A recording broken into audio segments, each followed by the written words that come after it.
The Gamesir came out with the Kaleid and the Kaleid Flux. One has mechanical buttons, one does not, and they're only at a $3 price difference. Does this make sense? And well, should you buy either one of them? Let's talk about it. So if you didn't see the sneak peeks of the controller itself where I was making shorts and saying pre-release controller, these were it. I couldn't say the name of the controllers or anything like that because Gamesir asked me not to, of course, and we want to continue to get and be able to test controllers out before their release.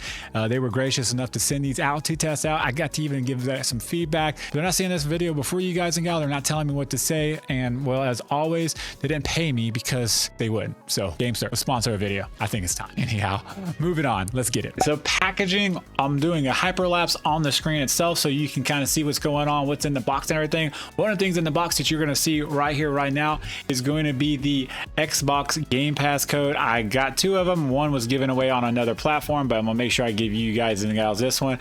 First person that gets it. Let me know in the comments below if you were the first to get it or not, and I'll make sure that is posted. Other things that came in the box, of course, is going to be the instruction manual, a quick start guide, a quality control pick, which means they got their hands on it before they shipped it out, which is nice to see. It does come with a microfiber cloth, which we'll get into why that's very important here in a few minutes. All right, so here's the Flux. We're gonna start with the Flux. Now, if I'm being 100% honest with you, you got two controllers here. They're separated by very, very little.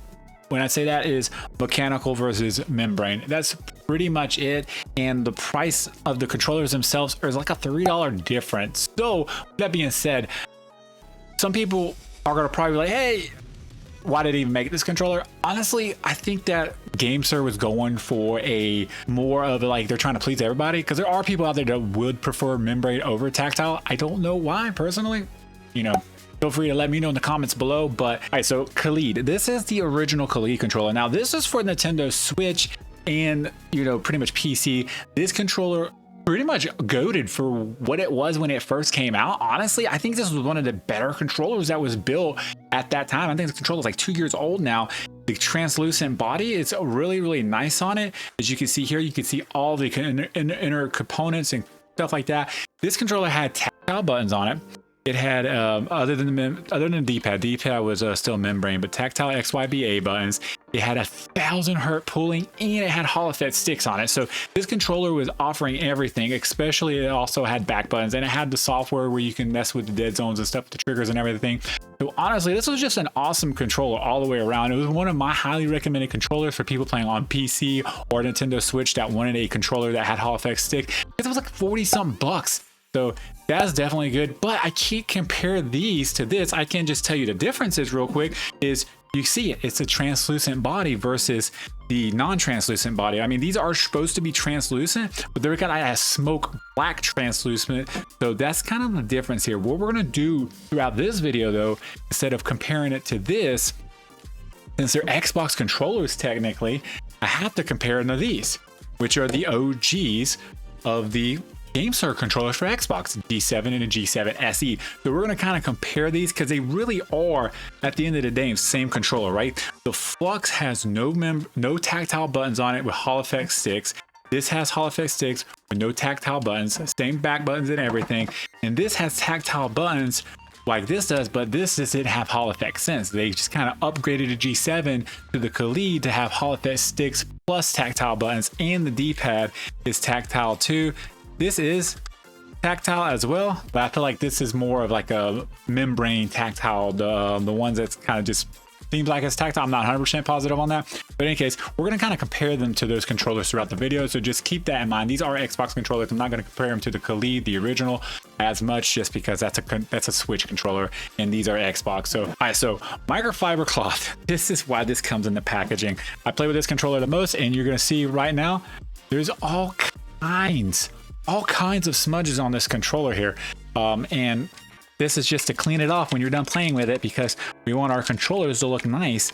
And yeah, this thing is just horrible at picking up fingerprints. It's not too bad if I'm being honest, but I can see my fingerprints coming up on it as I touch it.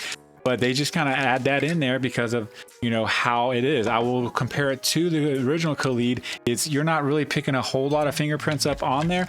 If you're not seeing them as much just because of how translucent it is. I think the black smoke just allows it to be able to pick up a little bit more.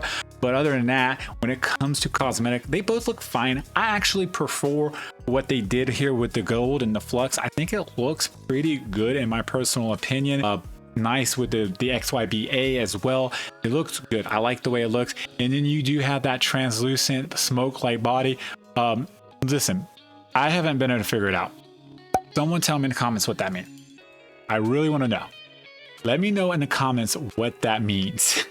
You do get that Kaleid right here instead, and it could just be what it is. It could say Kaleid or Flux or something like that, but I am curious on what it says. But when it comes to the controller and the cosmetics of it, it looks really good. You do have some gripple here on the back, as you can see, kind of see. It's not really like over aggressive or anything like that, but it's nice. You do have gripple on the triggers as well as the bumpers themselves too. I've always mentioned, I'll mention again, bring that up here please, Gamesir. Let's go ahead and run that gripple all the way across. Yes, I say gripple, I don't say stipple, because it's grip plus gripple, or grip plus stipple is gripple. You've been here from the channel a while, you know that's one of my words. I love that word. Hashtag gripple in the comments below. Anyhow, let's move on. You do have the USB-C port here as well. This is the only thing, you know, some people don't like about Gamesir. You gotta have a special cord to go in here and to fit in here. Now I do have other cord laying around, I can kind of get to work and stuff, but it does take a special cord. I understand what they're doing here though. They're just trying to take pressure off the joint of the connection itself so that the controller will last a lot longer and not actually just start messing up. And it just does suck that they didn't make it more of like a universal hookup so that if our cable does go out, we can just use another one. I'm not sure if we can buy those separately or not. If they can, I'll link those below, as well as these controllers. It does help the channel out, so if you want to give those a check out below, you can do that. Moving on, I gotta say the nylon cable for the Flux controller definitely looks really good in my personal opinion. The gold and stuff, so they did a good job there. All right, so other cosmetic stuff, you have to actually turn this controller on once you hook it up, which is kind of crazy to think about. All right, so we lowered the lighting just so you kind of get an idea of the RGB on the controller itself. You have RGB on the controller. This is another difference between the original Xbox controllers and this one, of course. And RGB makes everything look better, of course. I do enjoy the look of these RGBs. I think they look really, really good. You do have different modes and stuff you can go through on the app that we'll talk about here in a little bit. But also you can use the controller itself to kind of do those too.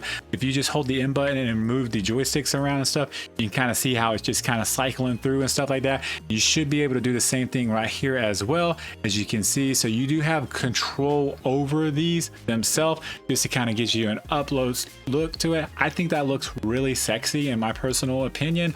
On the controller itself, they did a really good job. The RGBs still are seen. You know, one of my pet peeves, and when they put RGBs where I can't really see them, that's like a waste of money. Here they are seen when you're playing with the controller, which is a nice add-on and touch. I like that when it comes to these controllers themselves. Let's move on to the ergonomics and comfort of the controller. So they are literally, we're going to compare them to these controllers here. Again, of course, they are pretty much the same in my personal opinion when it comes to the controllers and the weight. The middle here is a little bit more spread out than on the original controllers. You can kind of see that if you're looking at it. It's more square here than it is here. And I'll be honest with you, I think I like that a little bit more just from an ergonomic standpoint. These controllers are small. You know, I can kind of almost wrap my hands all the way around them like this, but that's okay. I have huge hands, but when I'm doing it like this, I can't do it as much because it's kind of makes the controller feel a little bit bigger. And I wonder if they are just slightly bigger than the original controllers here. I can totally tell it's definitely maybe just slightly bigger, but the way they're built makes it feel better. I like the ergonomics of it just kind of coming out a little bit farther out. It's not as squared off. So, you know, ergonomically speaking with your wrists and stuff, this feels just more natural to me. So I think that they did a better job when it comes to the ergonomics on this controller itself. The back buttons are placed perfectly too. We're not going to talk about them right now, but just from an ergonomic standpoint, everything feels good. I don't feel like I'm like stretching out or anything like that. The buttons here on the front are fine too. And if you have a stick here you like to play with, I don't personally put a stick here for like a control freak. We'll talk about in a little bit. That could be an issue when you're pushing over to try to hit something like that, but for me, it's fine. So moving on. Let's talk about the D-pad. D-pad on both these controllers. Well, you do have the D-pad on the Kaleid itself, which is, again, it is tactile. It has a tactile sound to it. Looking in the controller itself, I tried to do this. I couldn't see a membrane. If it does have a membrane, it's hidden very well. I'm gonna grab a flashlight and really look at it. Hold on. All right, so looking at it like this, I don't think you guys can see it as good. I'm literally doing some research here.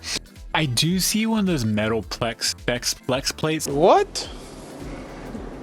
Bro, what are you talking about, man? On the D-pad itself, on the Kaleid itself. So I have a feeling this is more or less one of those hybrid. It's giving off the ability, or giving off the sense of it is a tactile underneath. But honestly, I think it's just a plate with the membrane underneath it. Now, when it comes to the Flux itself, just pressing it just gave me like this D-pad is trash, if I'm being 100% honest with you.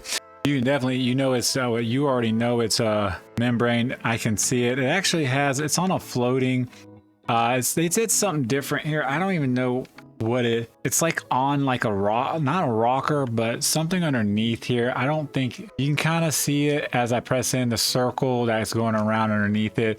It's on like its own like kind of base, and underneath it it's going to be membrane. I don't know if they thought that would be better or not, but you can kind of see the back and forth. It just kind of just rocking and stuff. It's almost like a floating D-pad, and I think if they wanted to put that on here, the dome would have been a better idea for this D-pad personally.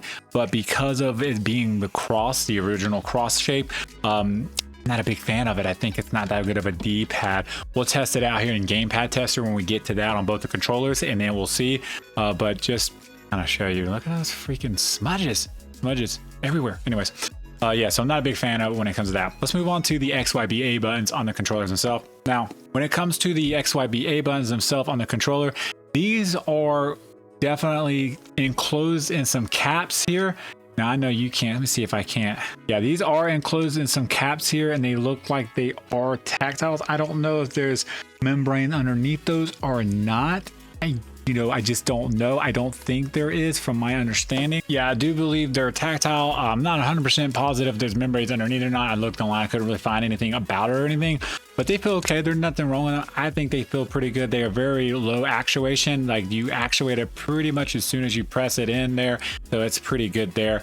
So when it comes to the Flux itself, again, these are membrane D-pads. I will say they feel okay. Like, they're pretty much actuating almost immediately when I press them. So I do feel like where these are membrane, these are actually pretty good membranes in my personal opinion. Yeah, so they feel pretty good. Of course, these are membrane underneath. It looks good. They feel good for membranes itself. But personally, again, I'm always going to go with the tactileness. That's just me personally. Again, let me know in the comments below what you prefer between tactile and membrane. Other front actuation buttons themselves, you do have the tactile feeling on the Flux itself. Pretty much all the buttons, they feel tactile.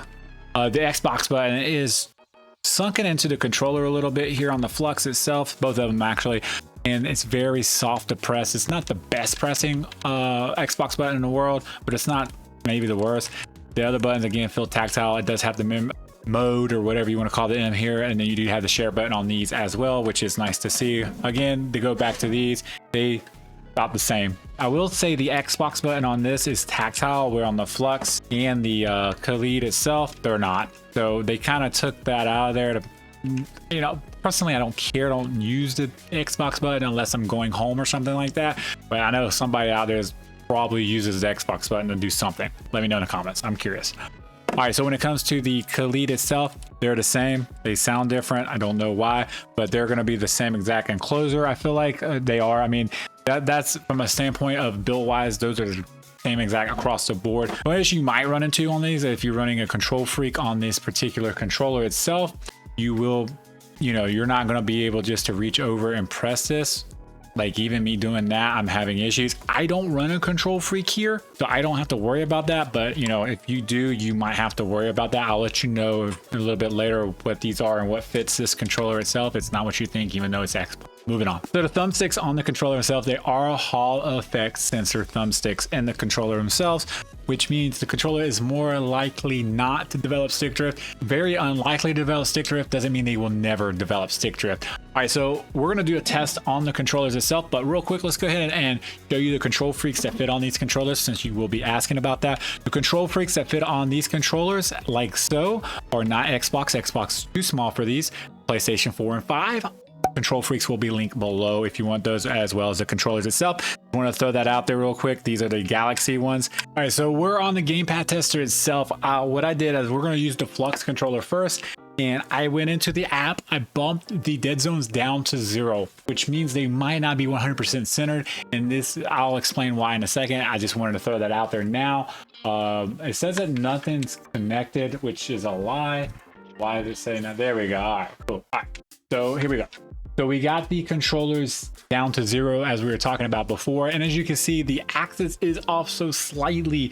Now this is just because the sensors are super sensitive at this. They do not mean there's stick drift out of the box. They're not stick drift. If I were to bump this up by 1% probably, it'll probably go away. Let's test that right now. Yeah, I mean, you're really, really close at that point. So being at 2, we'll go ahead and bump it up. Okay, so when it comes to the stick drift, or when it comes to the sensitivity of the sticks, me putting it up to a 0.2 and a 0.03 or whatever it is, right stick is at 3 and the left stick is at 2. Got this to go away. As you can see here, they're going resting value is a 0.0002 every single time. You want them more sensitive, you just bump them down. Doesn't mean there's stick drift. There's not stick drift. I promise you there's not stick drift. You won't see stick drift in the game. That just means that they're so sensitive, as soon as you go to touch them, if you were to shake the controller or something like that, your sticks are going to start registering. That's just because of how sensitive Hall effect sensors are. Just FYI there, I wanted to point that out. The other thing I want to point out is the circularity. I would assume the circularity on these controllers is going to be super low, just because they are Hall effect sensors, and they are, as you can see here, 0.04, which is really, really good. Now this is the Flux itself, so we'll go ahead and test the buttons out themselves real quick. We have the D-pad right here. I'm moving left and back right.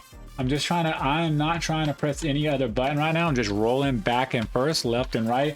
And as you can see, I am getting some actuations there. Now if I pick up and go back and forth, there's not an issue there at all. If I wanted to actuate 2 at a time. I'm looking at my screen over here, by the way, just because I have it on my screen here. I have another screen here, but it's too small for me to actually, I can kind of see it actually. But yeah, so there you go. You can definitely get some quick roll-offs here if you want to. Like I'm holding in the D-pad now and I'm just rocking my thumb up towards the top, so you can see how that's working there as well. So if you were curious about that on this controller, the D-pad, I think it feels weird. It's big to be on a dome personally, but it does work. Moving on to the Kaleid controller. So here's the Kaleid controller itself. This is the tactile button one itself, as you can see here. So the sticks being in the controller itself, in the app itself, I was actually having some issues with the app, having it open and doing this at the same time.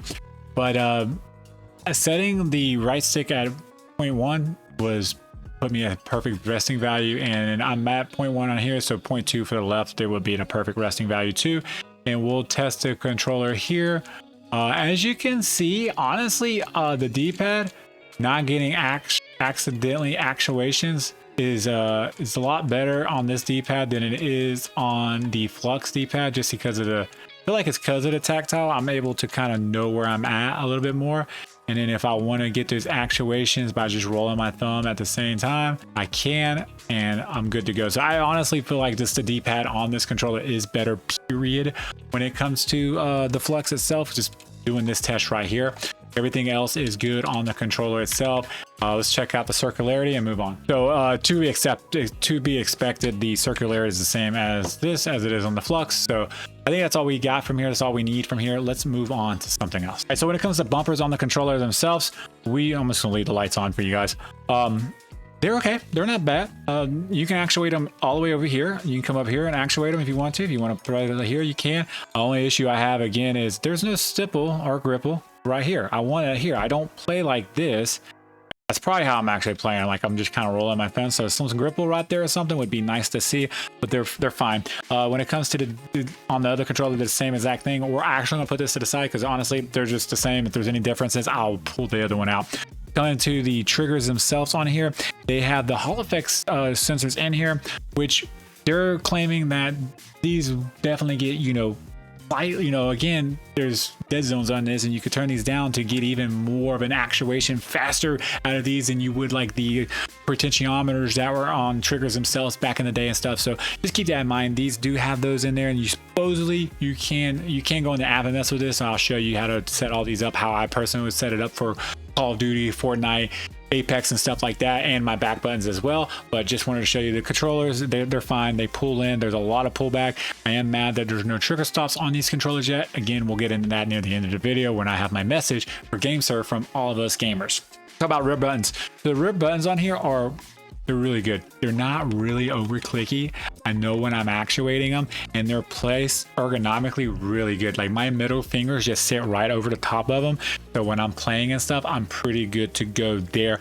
You can set these up without the app if you don't want to use the app, like I showed you with the RGB, same thing. You'll hold the M button and then hit the back button. When you do that, you'll see this button light start to flash here. Just hit whatever button you want. You're good to go. Boom. Do the other side. You see it light up. Hit it whatever you want. Boom. There you go. For me, on games like Call of Duty, I press A for the back here and then X for the back here. That is to pick up, open, switch weapons, reload, or not switch weapon, reload, and all that good stuff. All right, so when it comes to software, this is the Nexus app you can download to the Xbox or to the console itself. Or not a console, excuse me, that was a console. You can download to the PC itself. With that being said, we're going to use the Flux. Remember, I was just having some issues with the Kaleid on the app for some reason. Not 100% sure what's going on there. That could be a user error or something like that. But let's talk about the Flux and the issue or the different things you got going on here. So you do have profile vibrations, which is just going to test your vibration of the controller itself. So you do have updates right here as well. I always recommend going in and make sure your controller is up to date because firmware and stuff like that.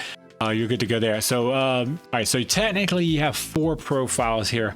So default 1, 2, and 3. You can name these profiles, and then if you want to switch between the profiles, all you have to do is literally hold the M button, and Y is default, B is for 1. You see how it flashes like that. Hold A or hold M, hit A, you see it flash again. That's going to go to 2, and then that's going to go to 3, and you'll know you're there. And if you want to go back to default, you can do that. And just to show you it does work, I'm holding M, I'm hitting the button, you can see it cycling through on its own. I'm not pressing anything, so you're good to go there. Simple, easy. You really don't need the app once you kind of set everything up itself. I just want to throw that out there. Let's go into config here. You name your profile if you want. Go into config, and here you have your button layout and stuff like that, which is nice to see. You can come here to your come over here, and you would just click on something. You can set the buttons up to something different if you want to. Here, as you can see, X and A for my back buttons. That's how I have it set up. So simple there. Let's go over here to sticks themselves. You can see here, this is where I have my dead zone at. Let me look at this screen so I can see what I'm seeing here. So you can, you have raw input here as well. Raw mode disables the outer ratio dead zone, offering higher precision and speeds in some games. Now you can test this. I didn't test this myself. I've never played with that before. I'm not 100% positive on it. I did decent without it, so I just kind of kept it like it is. If it's not broke, don't fix it style thing. I definitely take to that. But you can see where I have my dead zones on here and themselves. About 2 for the Flux itself, and then 3 for the Flux. Every controller might be a little bit different just because of the sensors themselves. So just play with that to where you get it to a 0002 out of the box from a GamePad tester.net. I think it's .net anyways. Don't quote me on that. And yeah, you'll be good to go. If you want to reset everything to default, you can, but we're not going to do that. We're going to move up to itself and go over here to triggers. The triggers themselves. Hair trigger mode disables the analog input, converts the triggers to an input digital quick and pull, best for FPS and action games. And you can, what's cool about this, I didn't know that until I just saw this, is you can activate this by holding M and hitting left trigger. So I have it on hair trigger now, so if I barely pull it in, I'm actually getting hair triggers themselves. So, keep that in mind. Let's see if I can. So I will be honest with you. I feel like, yeah, so I would bring your dead zone down to 1 and then turn hair trigger on. I think that's going to be the best setting for this. I'm over here testing stuff for you, but I'm barely touching this thing and it is all the way in. So I would definitely play with that and see if you like that. But I mean, I'm barely touching it. So I mean, you can literally just, you can rapid fire like a crazy fool on this controller right now if you want to, barely touching it and getting actuations out of it. So that's pretty cool. I do like that feature on the controller itself. So you have to hold it. So when you hold it, it will vibrate. You'll know it's actuated. So just keep that in mind. Just hold the button in him and the trigger at the same time. It'll actuate and you hear, I mean, it's a loud motor in there. You know you're actuating, you're good to go there. So again, you set everything up initially in the app itself. You don't have to go back in here. You can pretty much just get a little sticky note, write the memory stuff down so you remember what to do. And then once you learn it, you'll get good to go and you never touch the app again. All right, let's move on. You do have here, as you can see, I don't personally play with them just because I play FPS shooter games and they do throw off your aim just so slightly when you're especially on sensitive sticks like Hall effects. So just keep that in mind. But you do have different modes, the different, all kind of different stuff. Try vibration mode. I mean, there's all kind of different things in here you can do. Right stick, play with it, do what you want with it. Let's talk about colors of the controller real quick. You can mess with your color zones here if you want to, change them up, do whatever you want, animate. I mean, you can do. I don't know what I'm doing right now. I'm just pressing buttons just for kicks and giggles. You can flow. So if you want to have it on flow, some people thought that the Flux didn't have the same colors as the Kaleid itself. This is the Flux controller, and as you can see, it does have multiple colors as well. So just keep that in mind. Moving back to the PC side, last thing I want to talk about real quick on the app is you do have a reporting rate down here of 1,000. So I do briefly want to hit on that real quick here. So Xbox, they've taken the 1,000 hertz pull option away, and I honestly think it's because a lot of people didn't understand when you set this to 1,000, you do lose the port that's on the bottom of the controller itself. Just so you can see what I'm talking about, this won't work. If you have a wired headset, this would not work. It does work if you set it at 500. So if you're using a wired headset on Xbox, I suggest setting it on the PC to 500, then moving over to the Xbox. It will not show it at 1,000. It does, but all it says is to move it to PC to switch it back to 250, which means the setting is saved to the controller itself. You just do not have the option to be able to use or switch it itself on the console anymore. I think they took this away because there was too many people confused about how this is supposed to work. This is experimental. My understanding, Gamesir is working on this. I've kind of dug in the trenches, looked on Reddit a little bit, and there are people that are saying Gamesir is trying to figure out a solution so that they can have the headset as well as 1,000 hertz pull. But you don't have it on the console. But the workaround from my understanding is the controller worked perfectly fine for me when I tested it on the Xbox, is put it at 1,000 hertz on the app itself and then move over to Xbox and play the game, and you should be good to go there. Just keep in mind, you will not have a wired headset port available if you do that. So with that being said, let's move on. So what are my final thoughts on both of these controllers? Well, I feel like on some bases, I don't really understand the creation of this controller, but in the same aspect, I have seen on my comments themselves, people actually do prefer membrane. So I think that's what Gamesir was going for here. They thought, we're going to make two different controllers. Both of them have Hall effects, and just one will have membrane, one will have tactile buttons. That way I think they're just trying to please everybody here. I believe this controller should be just a little bit cheaper, if I'm being 100% honest with you, just because it is just membranes, right? And the D-pad is not the best D-pad in the world. It's floating, it doesn't feel good. I feel like if we're going to go membrane, we should have done like an 8-bit do style D-pad, something that's just really tight, really good with roll-offs and stuff, especially those beat 'em up, fight 'em games that people are going to want to use for that style, games with these kind of membrane D-pads and stuff like that. Personally, I'm always going to pick tactile. It's just how I feel. I like that sound and everything else. But the biggest thing here, and hear me, Gamesir, I speak for everybody. I honestly feel like I speak for everybody here. We are ready for you to step into the realm of pro controller. These are just literally, they're good controllers. I don't have an issue with them, but they're the same controllers that we have been getting, just in different color variants. There's no difference between an Xbox first party controller that comes out with a new color variant every year and these controllers that are coming out with new color variants every year. We want to see something better and newer, and you just kind of take that leap of faith, because we're here to catch you and we're here to spend our money. If you build a controller with 4 back buttons with trigger stops, preferably preferably like Fly Diggity does it on the Vader Pro 3 with the clicky trigger stops. We would love something like that. We want wireless. Turtle Beach was able to put an Xbox controller out wireless. They will have to pay a little bit more money, but honestly, I think the audience, let us know in the comments below, audience, let Gamesir know in the comments below that you guys and gals are willing to spend the money if they'll make the controller. Gotta be 1000 hertz. It's got to be 1000 hertz for console gamers, especially. It's already 1000 on, PC, and if the bypass works, it's 1000 on console too. I believe it will, except for the Flux. I don't think this can be overclocked, period. Those are my final thoughts on the controller. The controllers are fine controllers. There's nothing wrong with them. I'm gonna pick the Kaleid, just the Kaleid itself over the Flux itself every day, just because of the tactile buttons, and it's only $3 more. But let me know in the comments below, do you prefer membrane or do you prefer tactile? And do you think that the price difference between these two controllers is okay, or should the Flux be a little bit cheaper? I want to know what your thoughts are. Let me know. I'll see you guys in the next video. Peace and love.